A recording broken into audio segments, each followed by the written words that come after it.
The term prediction I have already discussed while starting this particular chapter. The chapter is of course titled Linear Prediction and Optimum Linear Filters here. So I hope you are well familiar with the prediction here. See, the prediction here we expect into the forward direction, and that too of the linear type here. So the property of linearity, I also hope it is very simple to understand. So whatever the changes we do on the input side, the corresponding same type of changes we obtain at the output side. So that time we say the concerned system is of the linear type here.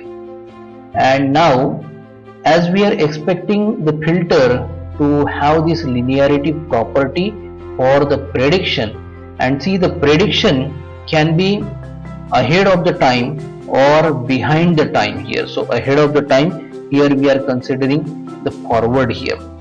The detailed information we can talk about this particular problem of the linearity while predicting the value of the stationary random process either into the forward, as we are going to discuss in this particular video, or backward here.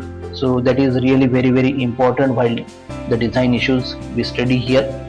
So if we have this particular formulation understood here, this will give us the clear idea of the lattice filter structures in the filter design while learning the simple digital signal processing. I hope you are practiced with the lattice structures thereupon, and here is having certain kind of the connections to the parametric signal models we work with. So let us see for the forward linear prediction.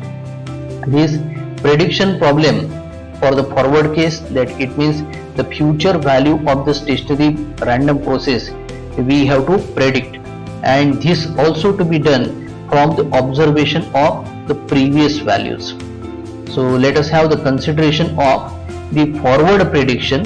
So for how many steps forward we can consider? So one step forward here we shall have the consideration here, and here the one step forward linear predictor we will be working with, and this forms the prediction of the values of the stationary random process denoted by x of n, which is weighted by the linear combination of the past values. The past values here are denoted x of n minus 1, x of n minus 2, x of n minus 3, and in general x of n minus p here.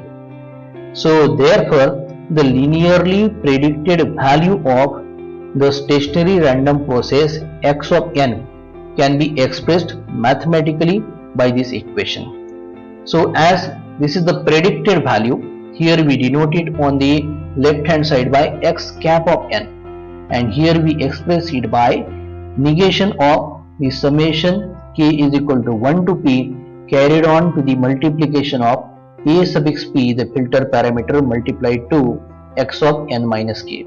So a suffix p of k multiplied to x of n minus k.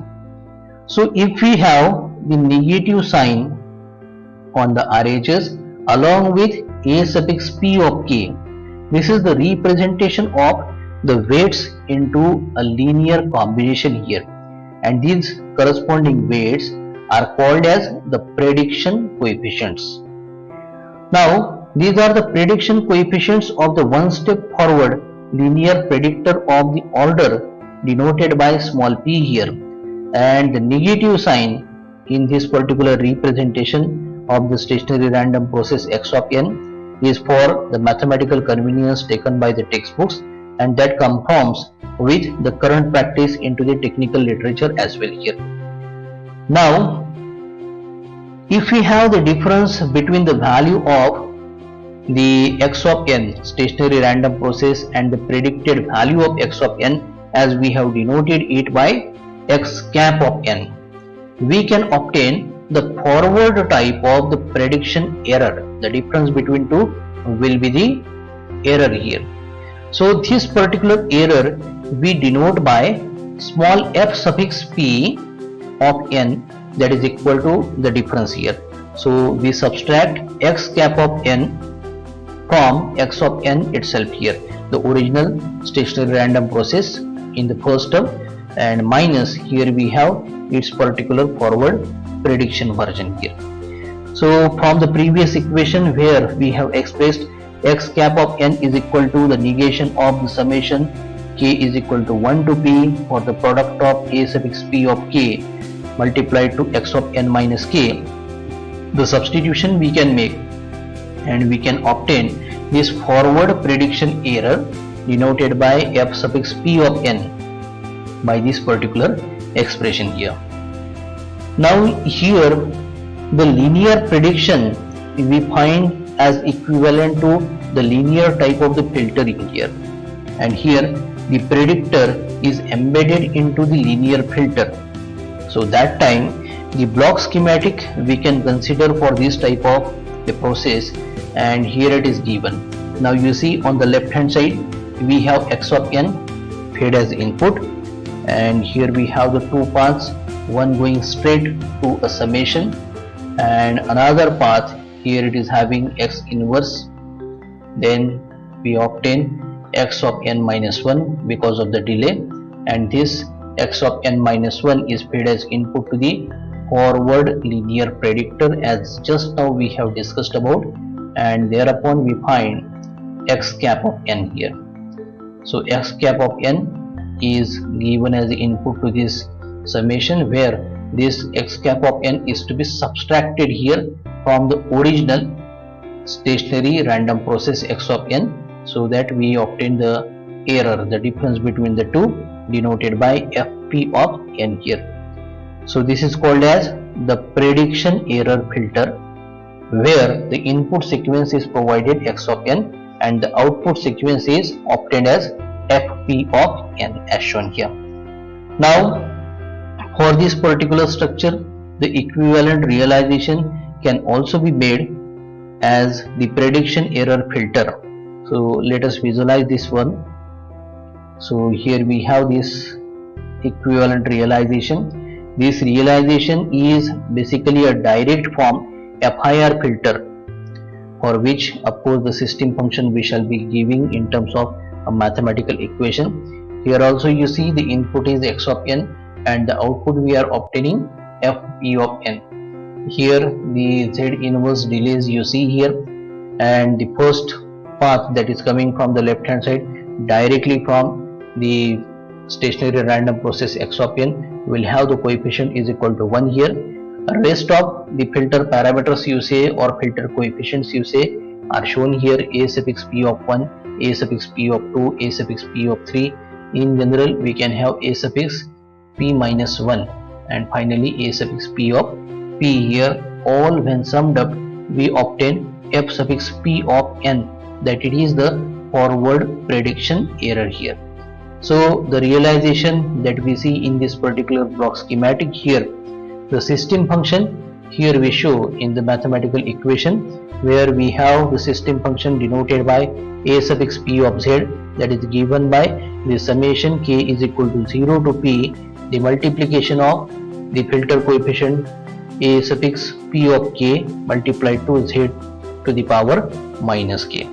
So by the definition here we have a suffix p of 0 to be equal to the value that also has been shown in the block schematic on the previous slide here. Now as we know that the direct form FIR filter is equivalent to all zero lattice filter. The lattice filter is generally described by a set of, here we have the set of order recursive equations, the three equations here one by one we shall show. So the first equation we have f suffix 0 of n is equal to g suffix 0 of n, that is equal to x of n here, and next to that the second equation is f suffix m of n equal to f suffix m minus 1 of n added to capital K suffix m is the new thing here multiplied to g suffix m minus 1 of n minus 1, where m is equal to 1, 2, 3 and so on up to small p. In the similar manner we have g suffix m of n, this is equal to the k suffix m conjugate into f suffix m minus 1 of n, and it is added to the second term g suffix m minus 1 of n minus 1 here, where again m is equal to 1, 2, 3 and so on up to p here. So here the notation in the middle equation, capital K suffix m is the reflection coefficient and g suffix m of n is the backward prediction error here, and this is also we shall be detailing into the next topic, backward linear prediction here. Now as we see the third equation, in the third equation we have the conjugate of this reflection coefficient, so we have denoted it by capital K suffix m, and there it is the asterisk, so it is conjugate of K suffix m here. So let us have illustration in a figure where a p stage lattice filter into the block diagram form along with a typical stage we see here for the computations given by these three equations here for f suffix 0 of n, f suffix m of n and then g suffix m of n here. So this is what the figure we have, the p stage lattice filter for the concerned filter function here. So the equivalence between the direct form prediction error filter that we have already seen and the FIR lattice filter, the output of this p stage lattice filter can be expressed by the mathematical equation where f suffix p of n is equal to the summation k is equal to 0 to small p for the multiplication of a suffix p of k multiplied to x of n minus k, where a suffix p of 0 we substitute equal to 1 here. So since this operation is a convolution sum, the z transformation relationship we can express. So into the z domain we have the notation with the help of the capital letters. So we write here on the left hand side capital F suffix p of z, that is equal to capital A suffix p of z multiplied to capital X of z here. The equivalent form can also be expressed taking capital A suffix p of z onto the left hand side. It will be a ratio of f suffix p of z divided by capital X of z here. We can also express this to form capital F suffix p of z divided by capital F suffix 0 of z here. So now the mean square error value, as we are interested in while design of this linear prediction and optimum linear filter. For the forward case of the linear prediction error, f suffix p of n, here we express as, here we have the symbol, and here it is the expected value of the mod square of this particular linear prediction error in the forward direction, f suffix p of n here. So from the previous understandings, here we can express into the right hand side by the autocorrelation sequence gamma suffix xx of 0 added by twice of the real part, here we have the square bracket where inside there it is the summation operation for k is equal to 1 to p for the multiplication of a suffix p conjugate of k in multiplication to the autocorrelation sequence gamma suffix xx of k here.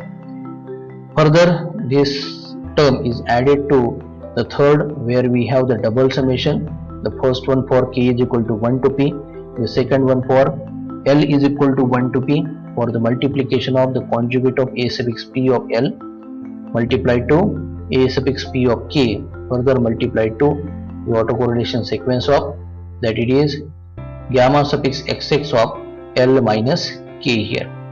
So the notation that you see on the left hand side is basically the quadratic function of the predictor coefficients, and its minimization will lead to the set of linear equations. The linear equations here we express as, on the left hand side we write the autocorrelation sequence gamma suffix xx of l, that is equal to minus of the summation k is equal to 1 to p for the multiplication of a suffix p of k to that of gamma suffix xx of l minus k, where l is equal to 1 to 3 and so on up to small p. So this particular equation is called as the normal equation for the coefficient of the linear predictor. Forward linear predictor we have talked about, and the minimum mean square prediction error can simply be given by this expression, where you see the minimum of the value is equal to, denoted here capital E suffix p, and in the power here we have denoted small f here, that is expressed as the gamma suffix xx of 0 added to the term that holds the summation of k is equal to 1 to p, the multiplication of a suffix p of k into gamma suffix xx of minus k.